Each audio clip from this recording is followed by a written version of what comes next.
up, everybody? Welcome back to Ill Communication. We're here at Shambhala Music Festival.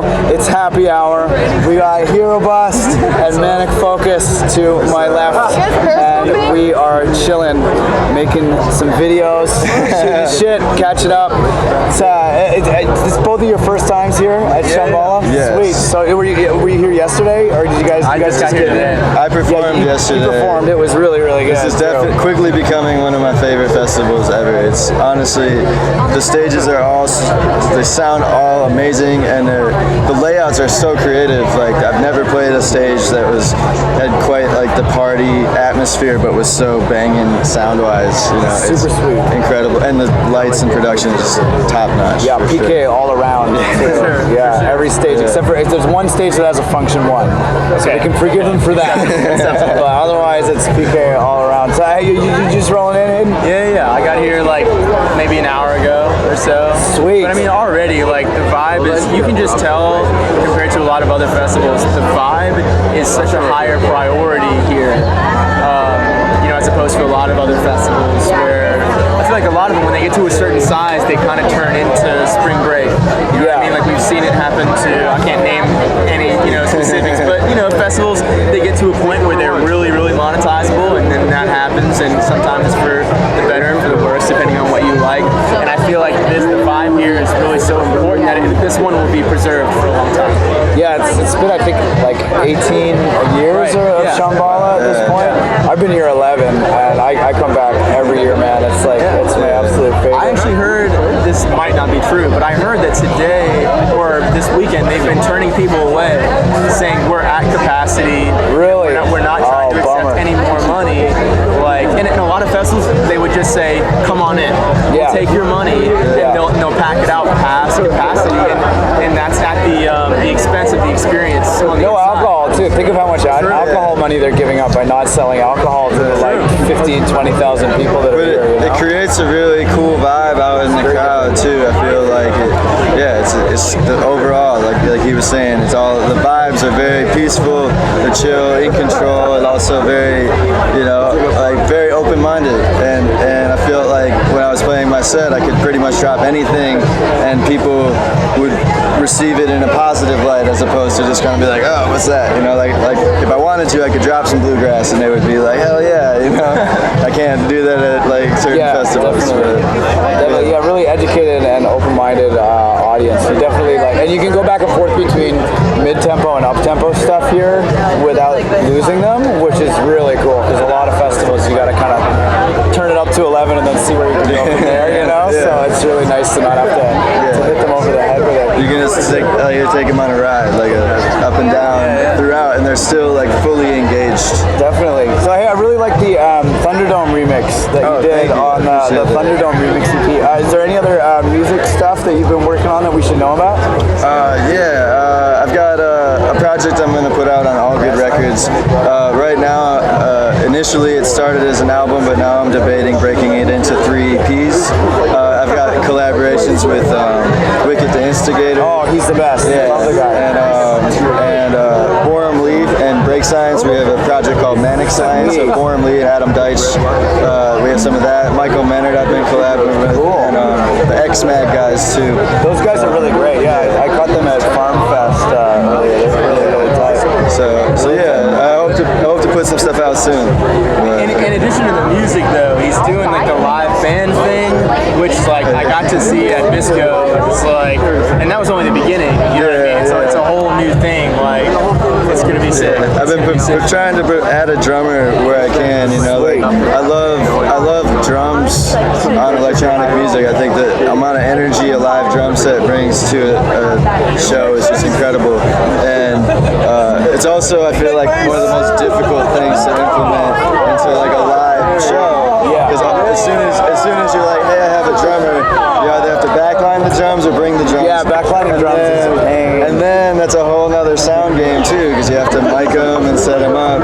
It's not like a guitarist you could just plug in, or a keyboard, or something like that. It's a whole nother game. But when they're there, it's amazing. And I played a lot of shows with the Floozies. Yeah, and another very good band. Look up the Floozies if you haven't checked them out. All Good Records. But I opened for them, and they opened for me before, and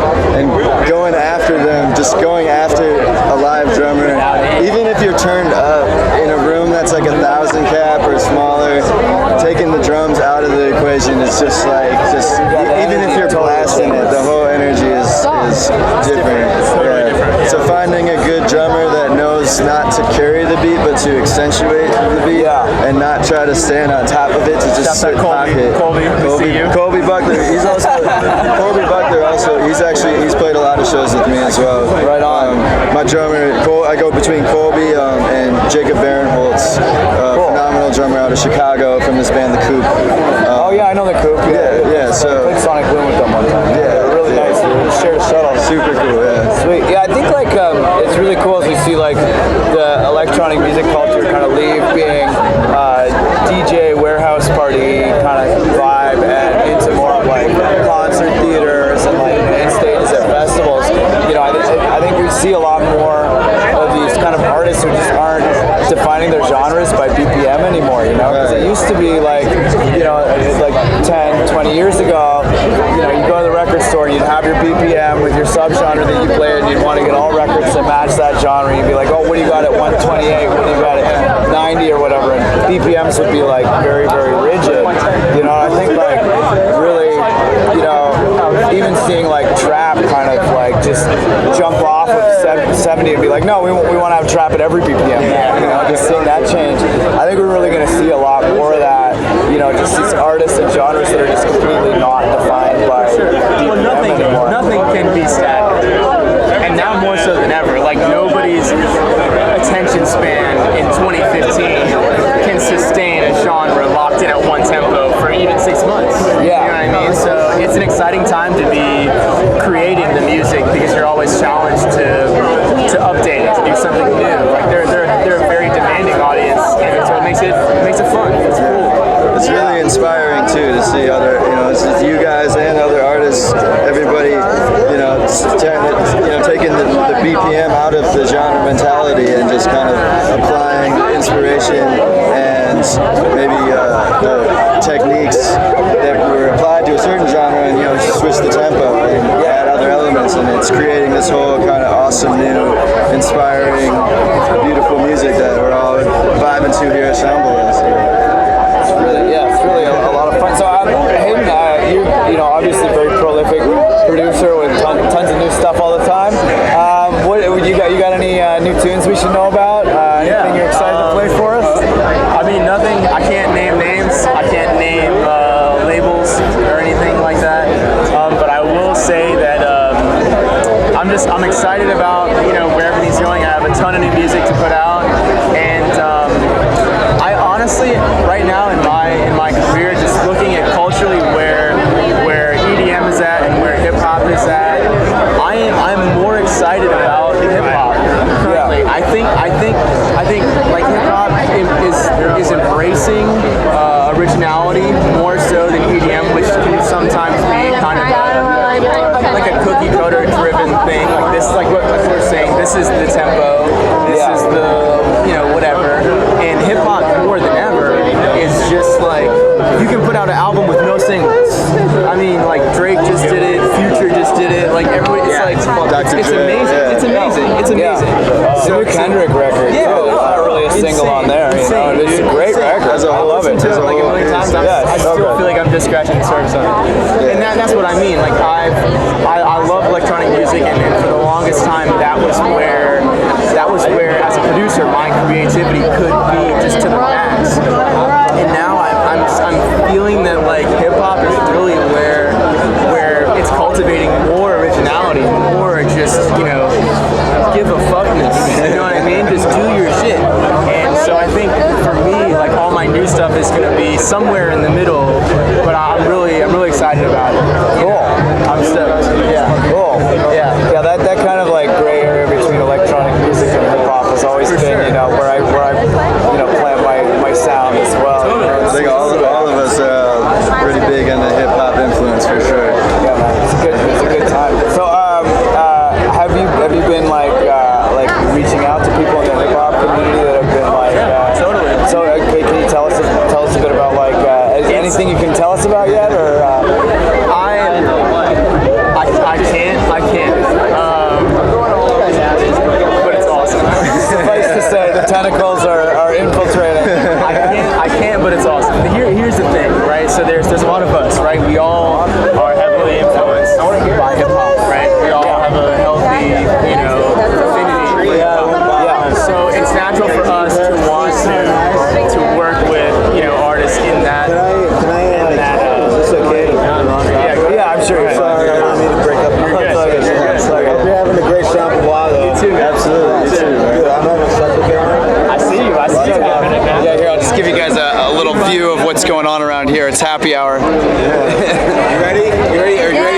something? Oh yeah, you gonna show us what's up? This is pretty awesome. All the artists from the festival meet up here from 6 to 8 every day, and they serve us snacks and cocktails. My name is Wakapelli. Okay, so you're Wakapelli. Nice. Wakapelli is like Kokapelli, Nice. the native flute. Sweet. It's quite the Bringing down Yeah, you meet all the best people here at Happy Hour. People. Joy and happiness. Oh my goodness, you're all amplified and ready to go. This is amazing. Do you see what we're talking about at Shambhala? Do you see what just happened? This is What's happening?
find out more about you? Do you have a website or anything? Yeah, I do.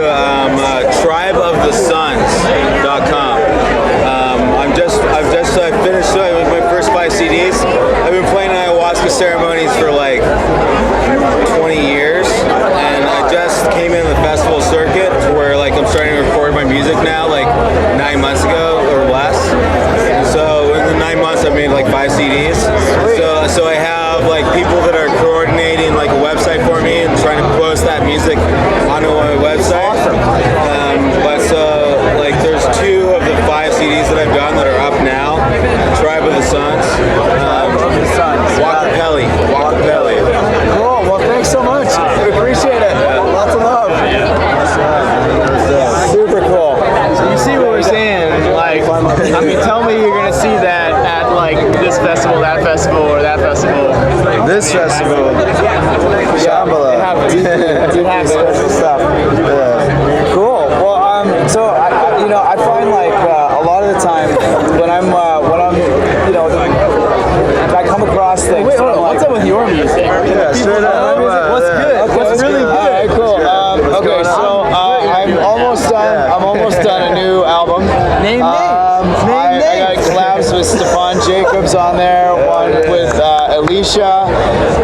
A collab with a South African artist called Youngsta, who's a really good vocalist. And a collab with KJ Saka as well. I'm not sure whether I'm gonna do like a full, album or several EPs, but I have a bunch of singles with remix packs coming out, including this one called More Tea, where I got through my friend Nathan, who runs tea trading company. He brought me to Taiwan a few years ago to play for him and his friends, and sent me back with a bunch of tea. And we, kind of connected about the tea thing. And then while while he was in Taiwan, he got access to archive of all these different recordings from like 20 years ago, made on DAT tape by this Taiwanese producer, who recorded all these different like villagers and like people in the like indigenous kind of tea farming cultures in Taiwan, speaking languages that like I don't even know what they're called and shit, and they're really, really nice recordings. So the deal was I could use the recordings as long as they were used to promote Taiwanese culture and tea. So I made this track called More Tea, and then my friend, oh hey, it's Nuna Kanak. Hey, what's up? What's up? Lovely ladies. Good. Yeah, just joining an interview. Yeah, it's all good. You're just joining. But yeah, so anyway, so I remixed all these Taiwanese tea-related samples, and created this record, More Tea, and put in some like Bruce Lee samples, you know, that like "Be Water, My Friend" sample. So I got that in there, and then got remixes from like Liquid Stranger, and there's a Mr. Bill remix, and David Starfire, and Mochi Pet, as well as these two artists from China, Sonia Calico, is from Taiwan, and then Jason Hu, who's from China. Do you remember that video of the guy using the Omnisphere, the Alphasphere? It's like a spherical MIDI control. So the guy who made that video is this guy Jason Hu, who makes all this like crazy, super outsider like Chinese electronic music, where he like samples traditional instruments, but it's like hella glitchy and like industrial. And he made this remix. It's all in like solid counts in sixes. It sounds like fucking like old 9 Inch Nails or something, but like beats like Chinese music. It's fucking crazy. So that's one of the singles. And then I got this other single with KJ Saka called Unsung Heroes that's like we made for our tour that we've been playing on the tour. We got a Sugar Beats remix on that. We're still looking for a couple other remixes. I don't know, maybe if you guys want to do remixes, I'll show you the tracks. Maybe we're going to get a remix for you guys. But yeah, so there's that one. There's Stefan Jacobs one. So those are coming out as 3 singles, I think, and then I'm going to re-release the singles with the album. Kind of like old school style. That way I figure, because everybody's trying to get the most mileage out of their releases these days. It's like, do you do EPs? Do you do an album? I'm going to try and do both. And then a t-shirt. Yeah, and then a t-shirt. And a headband. Yeah, and then a headband. Yeah, it'd be good. But yeah, so it's Winter's coming, dude. We should probably do some beanies. Yeah. Do some beanies. And some socks. Beanies, man. I'm a Minnesotan. We need beanies, man. I need to make some more beanies. But yeah, so that's kind of what's coming up in my world. I've been kind of like really sitting on a lot of stuff lately, but especially because I've been learning to play instruments more. So I've been like actually playing the songs while I make them, and a few of them I've created kind of as finger drumming routines that I do live, but I've never actually even made an MP3 of the songs. They're just like only live performances. So I want to kind of experiment with like actually playing the song live and letting it take shape live as I play it again and again and again, kind of like a band would, and then turning that into a song. So there's a couple of my shit on that too, the trigger fingers. Yeah, it's pretty fun, man. Awesome. It's pretty fun. Yeah, we did a show in Ohio that was like amazing. This really cool like indoor festival kind of thing, and man, you were crushing it on it, man. It was like all in the snow. It was epic. It was good times. So you guys both have really strong melodies. What's your musical background in terms of like playing instruments and stuff? I played piano growing up. I played, guitar, whatever. And as soon as I realized that when you listen to the radio, somebody makes like the background music. I was like 10 years old when I realized this. I quit my last instrument, and my mom was like, "Well, what do you want to do?" I have no idea. And I played her Prodigy Firestarter. I'm 10 years old. I'm like, "Mom, I don't know what this is, but I want to play this." She was like, "Well, I don't know what to tell you." And years later, I realized production exists, and it was a rap. It's a rap. Sweet. So for me, it was like I always knew what I wanted, but I didn't know what it was. So yeah, and then I figured it out. Yeah. Sweet. Yeah, man. Sweet. And I started in piano as well, and I did like just a lot of like classical, kind of boring pieces. I respect the hell out of them now, Bach and all that stuff. But when I was 13, I was a huge fan of like hip hop beats and stuff. And the Moby Play album came out, and Moby came to town with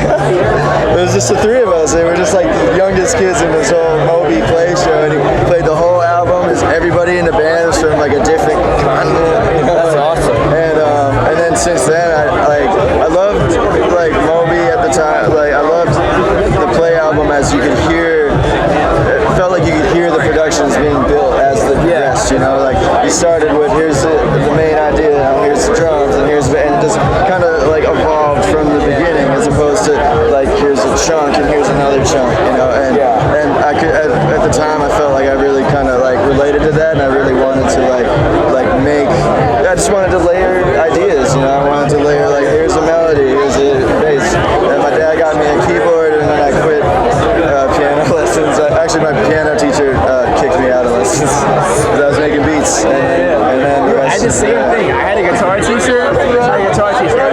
You know the Wood Brothers? Certainly some of you on the internet know the Wood Brothers. Like Medeski, Martin, and Wood. So that the bass player from Medeski, Martin, and Wood, he's one of the Wood Brothers. The other guy was my guitar teacher growing up. Oliver Wood, if you're watching this, you're the man. Thanks, buddy. Still the best guitar player. I keep on playing festivals with the Wood Brothers on them, and I keep on trying to run into them. So we could be like, what are you, you know, and I could be like, I'm a DJ, and they'll probably be all like, you know? But either way, that's awesome. Either way, like I used to bring in, like it was just so clear that I wasn't supposed to be playing guitar. Like I would bring in like a Puff Daddy track, or like a fucking like a CeeLo track, and I'd be like, how do you play this one riff? And he's like, seriously, like your parents bought you a guitar, they're paying for lessons, and you want to know this one riff that's like in the beat, looped for like 4 minutes, and I'm like, yeah. That's awesome. It was hip hop from the jump. I was just playing the wrong thing, you know. You're not looping it yet. Yeah. Once I saw that, dude, I went to one party in high school, and my older brother, one of his friends, he was a producer, and he had an MPC, and I saw this box with buttons on it, and they had all the sounds on it. He made a beat, and I was like, it was like a Wizard of Oz moment. It's like there's a guy behind the curtain that makes the beat, and then that was it. I was done. I was done with everything. That was what I wanted to do forever. Sweet. Yeah, it's one of those things you just never get sick of it, you know? Like, oh, it's the best. I don't care what you're making. For me, if I go back to hip hop and I make a rap beat, that's life. That's life, dude. That's the best. I do that for days. Just sit on the same 4 bars and just stack it. Just continue to add layers and then just stretch it out and put the parts where they work. What do you take us through your workflow? Like, how does your songwriting process work? Get your loop going. Yeah, well, I mean, I guess every process is different. I think for me, though, I like to. What do you start with? Shit, we are running out of battery. I want to do it. I try to start with the melody and then the bass, and then I add the drums, because I like to add the drums later because I have them in my head, and then once I actually feel them, I get the groove. But I can't start with For battery's sake, I'm gonna say start with drums. Start with drums. Yeah, I usually start with the drums. Listen to Timbaland. Timbaland says, drums first. If your drums bang, everything else falls into suit. I mean, maybe I don't know, man. Timbaland, I feel like a dinosaur. He's definitely talking about Timbaland. Timbaland is a huge. Yeah, but we're kind of all dinosaurs. Probably, I don't know who your viewers are. They're probably like 12. I don't know, man. But Google Timbaland, because that's no joke. Man, no joke. Man. All right, we're almost out of battery here. Any last words for our audience? Any words of advice to any of the young producers watching out there? Yeah, just keep producing and just don't follow guidelines. There's no rules. There's no right or wrong way. Do your own thing. Everything, as long as it feels right, is right. So. Future producers, finish every song that you start. Every song. A lot of producers, we fall in love with the writing music phase, the very beginning phase, and we make a loop. It's a hot loop, and we're in the studio and we're just jamming out. Oh, this 8 bars is the fire, you know. But it's when you don't finish a tune, you don't hone your skills at doing the mixing and mastering, the really tedious, the nerdy stuff that happens at the end. And if you finish everything you start, you develop all your skills evenly as you go, and that's really, really important because I know a lot of producers that can write amazing music, and they just don't have the engineering to really make it, pop. And it's a big deal. It's a big deal. So, Take his advice. yeah, it's great advice. Great advice. All right, lots of love, you guys. Thanks so much for taking the time. Good times. Thanks so much for watching, everyone. Big up. Make lots of music. Peace.